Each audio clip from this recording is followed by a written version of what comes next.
السلام عليكم ورحمة الله. الحمد لله رب العالمين والصلاة والسلام على أشرف المرسلين وعلى آله وصحبه أجمعين. أما بعد فإن خير الحديث كتاب الله وخير الهدي هدي محمد صلى الله عليه وسلم وشر الأمور محدثاتها وكل بدعة ضلالة. يا أيها الذين آمنوا اتقوا الله حق تقاته ولا تموتن إلا وأنتم مسلمون. ആദരണീയരായ KNM-ൻ്റെയും ISM-ൻ്റെയും MSM-ൻ്റെയും നേതാക്കളെ, പ്രിയമുള്ള വിദ്യാർത്ഥിനികൾ,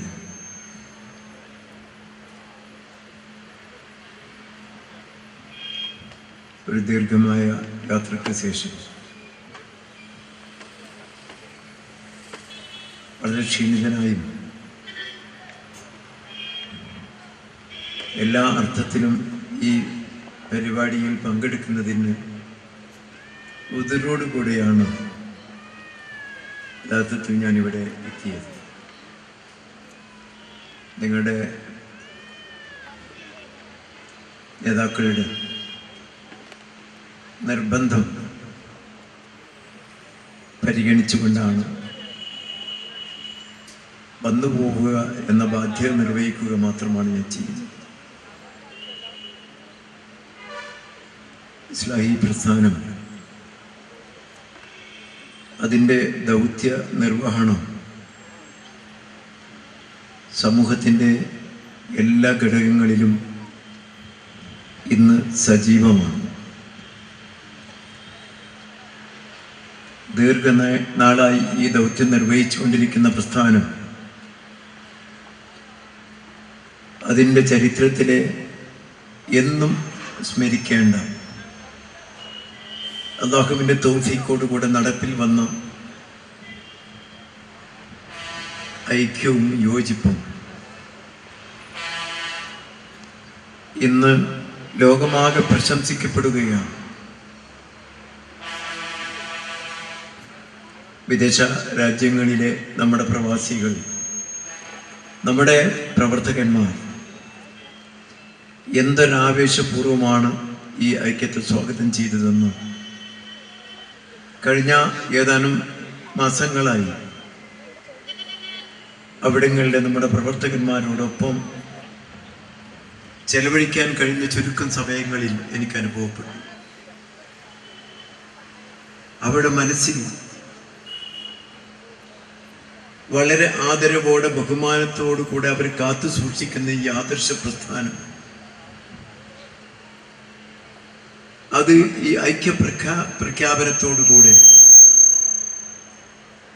കൂടുതൽ ശക്തമായി മാറുകയും കേരളത്തിലെ ഏറ്റവും ശക്തമായ വിദ്യാർത്ഥി പ്രസ്ഥാനം, ഈ സാമൂഹ്യ വിദ്യാഭ്യാസ രംഗത്ത് പ്രവർത്തിക്കുന്ന ഈ പ്രസ്ഥാനമായി മാറിയിരിക്കുന്നു എന്ന വസ്തുത നാം ഉൾക്കൊള്ളണം. ഏതെങ്കിലും തെരഞ്ഞെടുപ്പ് സന്ദർഭങ്ങളിൽ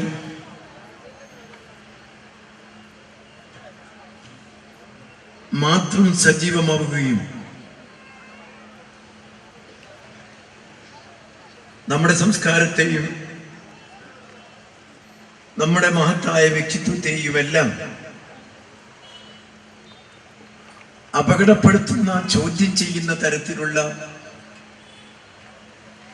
രംഗപ്രവേശം കൊണ്ട് മടുത്ത ഒരു സമൂഹമാണ് ഇന്ന് നമുക്കുള്ളത്. ക്യാമ്പസുകൾ അപകടകരമായ മത്സരത്തിലേക്ക് നീങ്ങുക, അവിടെ ധാർമ്മികമായ അധപ്പതനത്തിന് എന്തെല്ലാം നിമിത്തമാകുന്നുണ്ടോ അവയെല്ലാം പൂജിക്കപ്പെടുകയും അവയെല്ലാം നിർബാധം അത് ഉൾക്കൊള്ളുന്നതിനും അതിൻ്റെ പ്രചാരകരാകുന്നതിനും ഒരു മടിയുമില്ലാത്ത ഒരു വിദ്യാർത്ഥി സമൂഹം വളർന്നു വരികയും അതിനെ നേരിടാൻ കഴിയാതെ നോക്കി നിൽക്കുകയും ചെയ്യുന്ന ഉത്തരവാദിത്തപ്പെട്ട ആളുകളും ഭരണകൂടങ്ങളുമാണ് ഇന്ന് നമുക്ക് നമ്മുടെ ദൃഷ്ടിയിൽപ്പെടുന്നത്. അതിനെതിരിൽ നിങ്ങൾ നോക്കുക, മാതൃകാപരമായി ഒരു പ്രസ്ഥാനം ഇവിടെ പ്രവർത്തിക്കുന്നു. നിങ്ങൾ അധികമൊന്നും കണ്ടു കാണുകയില്ല. ഇങ്ങനെ തുറന്ന ഒരു സ്ഥലത്ത് ഒരു റവന്യൂ ജില്ലയുടെ പകുതി മാത്രം പ്രതിനിധീകരിക്കുന്ന ഒരു ജില്ലാ സമ്മേളനം ഒരു വലിയ ഗ്രൗണ്ടിൽ ഇത്തരത്തിലുള്ള ഒരു കാലാവസ്ഥയിൽ സംഘടിപ്പിക്കാൻ ധൈര്യം കാണിച്ച പ്രസ്ഥാനം അത് MS മാത്രമാണ് എന്ന് ഞാൻ സൂചിപ്പിക്കുകയാണ്. എന്തെങ്കിലും കലാപരിപാടികളും മറ്റെന്തെങ്കിലും സാന്ദർഭികമായ ആകർഷകമായ മുദ്രാവാക്യങ്ങളും വെച്ചുകൊണ്ടല്ല ഈ കുട്ടികൾ ഇവിടെ വന്നു ചേർന്നിരിക്കുന്നത്. അവരെവിടെ വിളിച്ചപ്പോൾ വരാനും അവരെ ആകർഷിക്കുന്ന ഒരു പ്രമേയത്തെക്കുറിച്ച് സംസാരിക്കാനും കേൾക്കാനും അവർ തയ്യാറായി എന്നുള്ളത്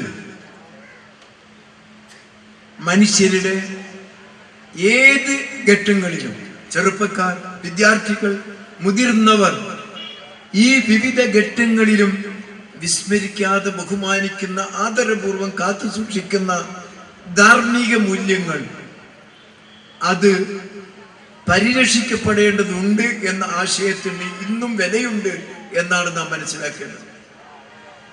പലരും മതപ്രവർത്തനങ്ങളോ മതപ്രബോധനങ്ങളോ ഈ മഹത്തായ ദർശനങ്ങളോ ജനങ്ങളുടെ മുന്നിൽ വെക്കുന്നത് പോരായ്മയാണ്.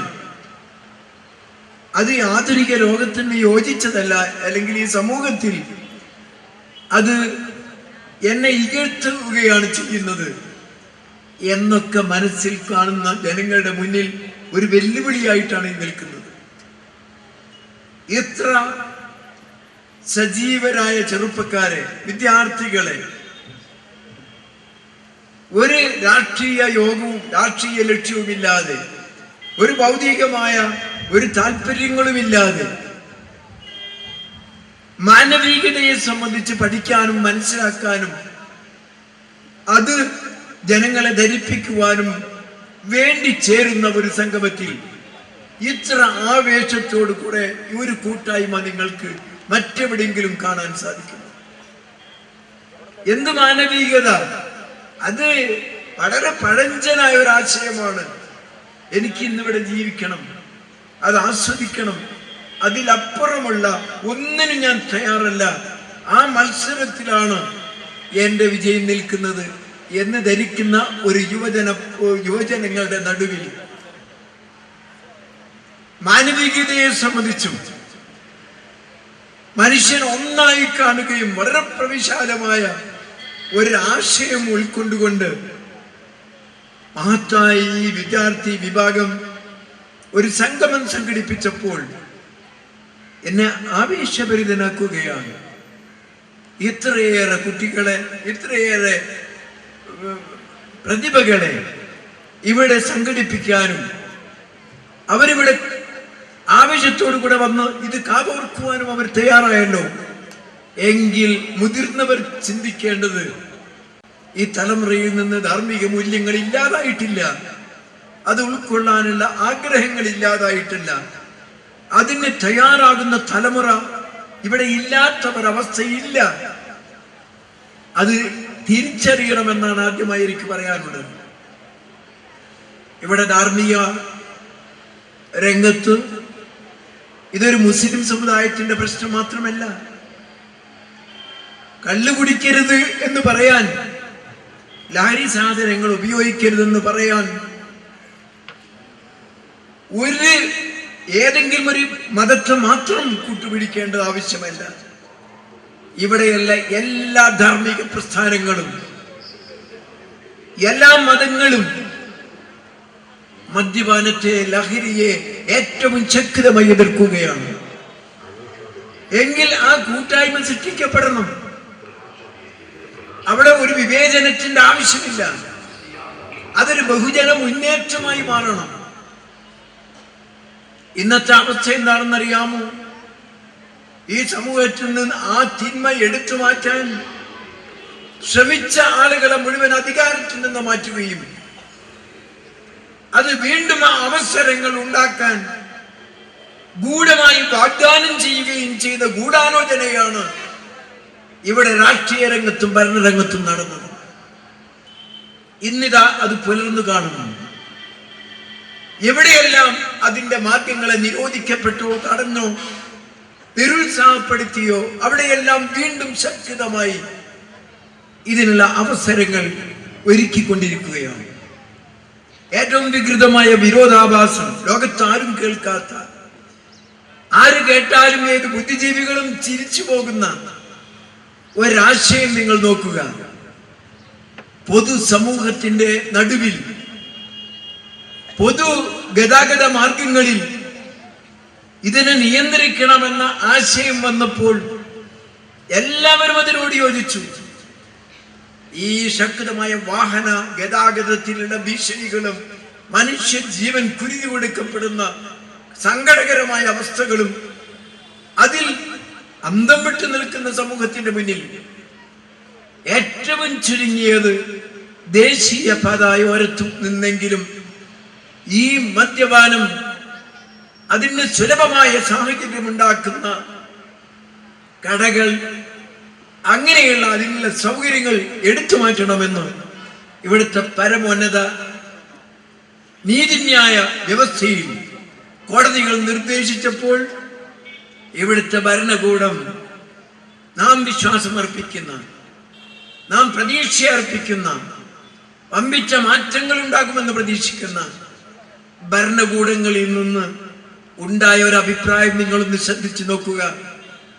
ദേശീയ പാതയോരത്താണ് ഇത് നിരോധിക്കപ്പെട്ടതെങ്കിൽ ആ പാതയോരങ്ങൾ മുഴുവൻ ദേശീയ പാതയല്ലാതാക്കി മാറ്റുകയും മറ്റെന്തെങ്കിലും പേര് പറഞ്ഞുകൊണ്ട് കള്ളുഷാപ്പിന് പോകാൻ വയ്യ, ദേശീയ പാതക്ക് മാറ്റം വരുത്തുക എന്ന വളരെ ഇടുങ്ങിയ വികൃതമായ, ആർക്കും ആലോചിച്ചാൽ വിഡ്ഢിത്തമായ ഒരു അഭിപ്രായം പറയാൻ, അല്ലെങ്കിൽ ആ നിലക്കുള്ള ഒരു നിലപാട് സ്വീകരിക്കാൻ ഭരണകൂടങ്ങൾ തയ്യാറാക്കുന്നു. ഒരിടത്ത് മാത്രമല്ല, ഇന്ത്യയിലെ പലയിടത്തും ഈ വിധി വന്ന ഉടനെ ഇവിടുത്തെ നാഷണൽ ഹൈവേകൾ ആ പേര് മാറ്റി അത് വേറെ ഭാഗത്ത് കൂടെ ആക്കുക. എന്നാലും കള്ള് ഷാപ്പ് എന്ന് പറയുന്ന ആ ഒരു സമൂഹത്തെ നശിപ്പിക്കുന്ന കേന്ദ്രത്തെ അവിടെ നിലനിർത്തണം എന്നാണ് ഈ ബുദ്ധിജീവികൾ, ദീർഘവീക്ഷണമുള്ളവരെന്ന് പറയുന്ന, കാഴ്ചപ്പാടുള്ളവരെന്ന് പറയുന്ന ഭരണകർത്താക്കൾ എത്തി നിൽക്കുന്നത്. ഇത് ഞാനൊരു ഉദാഹരണം മാത്രം പറഞ്ഞതാണ്. ഈ തിന്മക്ക്, അതുകൊണ്ട് ഈ തിന്മക്കെതിരിൽ നിയമം കൊണ്ടുവന്ന് അതിനെ അവസാനിപ്പിക്കാൻ ശ്രമിക്കുന്നതിന് പകരം അങ്ങനെ വരട്ടെ, നല്ലത് തന്നെ, അതിനു വേണ്ടി നാം പ്രവർത്തിക്കണം. പക്ഷെ ബോധവൽക്കരണമാണ് ഏറ്റവും വലിയ ആവശ്യം. നിങ്ങൾക്കൊരു ഉദാഹരണം, നമുക്ക് ഉൾക്കൊള്ളാൻ പറ്റാവുന്ന ഒരു ഉദാഹരണം, ഇവിടെ നിറയെ പുകവലിക്കുന്നവരായിരുന്നു. ഒരു 20-25 വർഷങ്ങൾക്ക് മുമ്പുള്ള കേരളത്തെ ഞാൻ കാണുകയാണ്. പള്ളിയുടെ പരിസരത്ത്, പള്ളിയുടെ ചരുവിൽ, പള്ളിയിലേക്ക് കയറുമ്പോൾ പുകവലിച്ചുകൊണ്ട് കയറുന്ന ആളുകളായിരുന്നു ഇവിടെ ധാരാളം ആളുകൾ. ദർസ് നടത്തുന്നവർ പുകവലിച്ചിരുന്നു, അതിലെ വിദ്യാർത്ഥികൾ പുകവലിച്ചിരുന്നു. പരിശുദ്ധ റമളാനിൽ പുകവലി, അതിനു വേണ്ടി പ്രത്യേകമായ ചില പുകവലി കൂട്ടുകൾ ഉണ്ടാക്കുമായിരുന്നു. ബാപ്പ മകനോടും മകൻ ബാപ്പയോടും സിഗരറ്റും ബീഡിയും ചോദിച്ചിരുന്നു. നാട്ടിൽ നിറഞ്ഞു നിൽക്കുന്ന പുകവലി സ്വഭാവവും സംസ്കാരവും, അതിനെതിരിൽ ഗവൺമെന്റ് നിയമങ്ങളൊന്നും ഉണ്ടായില്ല, ആരും പറഞ്ഞില്ല. പക്ഷേ ശക്തമായ ഒരു ബോധവൽക്കരണം പുകവലിക്കെതിരെ ഇവിടെ വന്നു. ഇവിടെ മതരംഗത്തുള്ളവർ മാത്രമല്ല, പൊതുസമൂഹത്തിലെ നല്ലത് ആഗ്രഹിക്കുന്ന ആളുകൾ മുഴുവൻ അത് തിന്മയാണ്, ആരോഗ്യത്തിന്, അത് ആദ്യത്തെ ബോധവൽക്കരണം അങ്ങനെയാണ്. അവരവന് തന്നെ മോശമാണ്, അപകടമാണ് എന്നവരെ ധരിപ്പിക്കലാണ് ഏറ്റവും പ്രധാനം. അവിടെ നിന്ന് അങ്ങോട്ടാണ് പിന്നെ ആദർശങ്ങളും ആശയങ്ങളും ഒക്കെ വിവരിക്കുക. തനിക്ക് തന്നെ അത് എതിരാകുന്നു എന്ന ബോധവൽക്കരണം അത് വളരെ വേഗത്തിൽ ആരോഗ്യ രംഗത്ത് ചിന്തിക്കുന്നവരും ആരോഗ്യം നിലനിർത്തണമെന്ന് ആഗ്രഹിക്കുന്നവരും രോഗത്തെ പ്രതിരോധിക്കണമെന്ന് ആഗ്രഹിക്കുന്നവരുമായ തലമുറ അല്പം കാതോർത്തപ്പോൾ ഈ പുകവലിയിൽ നിന്ന് ഈ സമൂഹം വളരെ ഉയർന്ന തരത്തിൽ മാറ്റം വന്നതായിട്ട് നിങ്ങൾക്ക് കാണാം. ഇന്ന് പുകവലിക്കുന്നത് സ്ത്രീധനം കൊടുക്കുന്നത് പോലെയായി മാറിയിരിക്കുകയാണ്. മുമ്പ് സ്ത്രീധനം വിവാഹ സദസ്സുകളിൽ നിന്നായിരുന്നു കൊടുത്തിരുന്നത്. ഇന്നത് തിന്മയാണ് എന്ന് ഇസ്ലാഹി പ്രസ്ഥാനം ഏറ്റവും ശക്തമായ ദഅവത്ത് നടത്തിയപ്പോൾ അത് തിന്മയാണെന്ന് മനസ്സിലാക്കി. പക്ഷെ അത് ഒഴിവാക്കാൻ നിവൃത്തിയില്ലാത്ത ആളുകൾ വാതിൽക്കൊടിയിലേക്ക് പുറകിലേക്ക് പോയി ഒരു തിന്മ സ്വകാര്യമായി ചെയ്യുന്നത് പോലെയാണ് സ്ത്രീധനം കൊടുക്കുന്നത്. അതേ അവസ്ഥയിലേക്ക് പുകവലി എത്തി നിൽക്കുകയാണ്. പുകവലി ബാപ്പ മകനോടും മകൻ ബാപ്പയോടും ചോദിച്ച് കൈമാറിയിരുന്ന അവസ്ഥയിൽ നിന്ന് ബാപ്പ പുകവലിക്കുന്നത്, ജ്യേഷ്ഠൻ പുകവലിക്കുന്നത്, ഉയർന്ന ആളുകൾ പുകവലിക്കുന്നത് കുട്ടികൾ കാണരുത് എന്നൊരവസ്ഥയിലേക്ക് എത്തി. ഇപ്പോൾ സമൂഹം തന്നെ അതിനെ തിന്മയായി അംഗീകരിച്ചൊരവസ്ഥ, ഗവൺമെന്റ് തലത്തിൽ നിയമം കൊണ്ട് നിരോധിക്കപ്പെട്ടൊരവസ്ഥ, പുകവലിക്കാർക്ക് മാത്രമായി ഇരുന്ന് പുകവലിക്കാൻ എയർപോർട്ടുകളിലെല്ലാം വിമാനത്താവളങ്ങളിലെല്ലാം ഒരു ചുരുങ്ങിയ കുട്ടിക്ക് മല കൊടുക്കാൻ സ്ത്രീകൾക്ക് ഒരു റൂം കൊടുക്കുന്നത് പോലെ പുകവലിക്കാർക്ക് അതിനൊരു റൂം കൊടുത്തിരിക്കുകയാണ്. എന്നിട്ടും ഉടുപ്പില്ലാതെ അതിൻ്റെ ഉള്ളിൽ പോയിരുന്ന് ഇതിങ്ങനെ വലിക്കുന്ന അങ്ങനെയുള്ള അതിൻ്റെ ഭ്രാന്തമായ അവസ്ഥയിലേക്ക് എത്തിയ ആളുകൾ മാത്രമാണ് ഇന്നത് ചെയ്യുന്നത്. പൊതു സ്ഥലത്ത് നിന്ന് ഇതിനെ നിരോധിക്കപ്പെട്ടു. എന്താണ് ഇതിനുള്ള സാഹചര്യമുണ്ടായത്? ഇവിടെ നമ്മളെ പോലെയുള്ള ഈ കുട്ടികളെ പോലെയുള്ള ധാർമ്മിക രംഗത്ത് ചിന്തിക്കുന്ന ഒരു പുകവലിക്കുന്ന ഒരു കുട്ടി പോലും ഇന്ന് നമ്മുടെ കൂടെ ഉണ്ടാവുകയില്ല. ഇനി ആരെങ്കിലും ഒരാളെ പിടിച്ചെന്നെ കാണിക്കണം എന്നല്ല ഞാൻ ഈ പറഞ്ഞതിന്റെ അർത്ഥം. അത് തിന്മയാണെന്നും തെറ്റാണെന്നും അവർ മനസ്സിലാക്കി ഇന്ന് മാറി നിൽക്കുകയാണ്. അതിനേക്കാൾ ഏറെ അപകടകരമായ ലഹരി അവരെ ഉപയോഗിക്കാൻ പഠിപ്പിക്കുന്ന ഘടകങ്ങൾ, മധ്യവർത്തികൾ വേറെയുണ്ട്. അതിലേക്കൊന്നും ഞാൻ കടക്കുന്നില്ല. പക്ഷേ ഈ തിന്മകളെ സംബന്ധിച്ച് തിന്മയാണ് എന്ന് പറയാൻ ഇവിടെ ആൾ വേണ്ടേ? ഇവിടെ വിദ്യാർത്ഥി സമൂഹം വേണ്ടേ? ഇവിടെ യുവാക്കൾ വേണ്ടേ? അത് രാഷ്ട്രീയ പ്രസ്ഥാനങ്ങൾക്ക് സാധിക്കുമോ?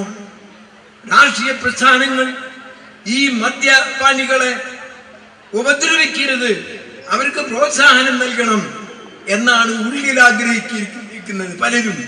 പുറത്തേക്ക് പറയുന്നുവെങ്കിലും ഒരു മദ്യപാനത്തിനെതിരെയും മദ്യത്തിനെതിരെയുള്ള നിലപാടിനെതിരെയും അവരെവിടെ നിൽക്കുന്നു എന്ന് കഴിഞ്ഞ കാല അനുഭവങ്ങളിൽ ഇതിന്റെ നിയമനിർമ്മാണ സന്ദർഭങ്ങളിൽ നാം കാണുകയുണ്ടായി. എന്തെല്ലാം കളിയാണ് ഇവിടുത്തെ രാഷ്ട്രീയ നേതൃത്വം കളിച്ചത്.